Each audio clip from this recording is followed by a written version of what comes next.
You've probably heard by now that Columbus SWAT officer Stephen Smith's funeral attracted hundreds of police officers from around the country, but what's happening afterwards is now getting attention tonight. Good evening. Thank you for joining us. At 11, I'm Mike Jackson. And I'm Colleen Marshall. 9 officers sat down to share a meal after saying their final goodbyes.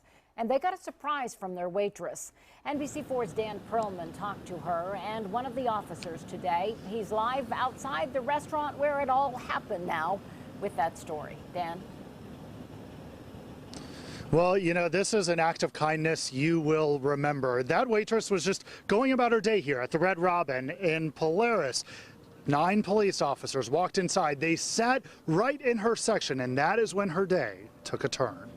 I just, say, hey, how you guys doing? Meet Jessica Dunbar, a waitress, a mother, a woman who got it. And the one guy said, it's always a rough day when you got to put a brother in the ground. Right after that, I was like, I got to do something nice. And oh, she did. See, these officers just said goodbye to Steve Smith.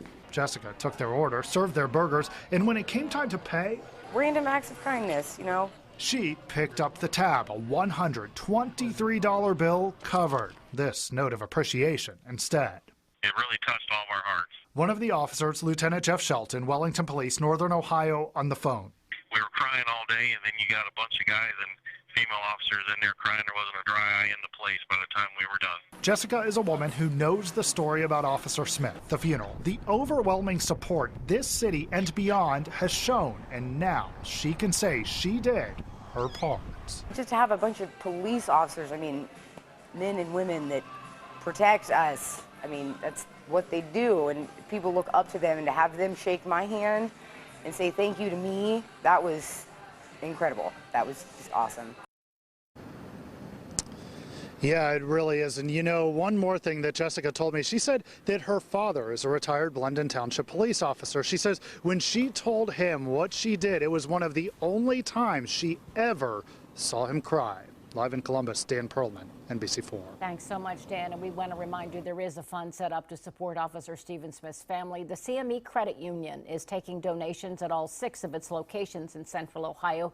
You can visit a branch or mail it to their headquarters, and we've posted that address on this story on our website, NBC4i.com. That's also where you'll find continuing coverage of the story, as well as all the other past stories we've done about Officer Stephen Smith.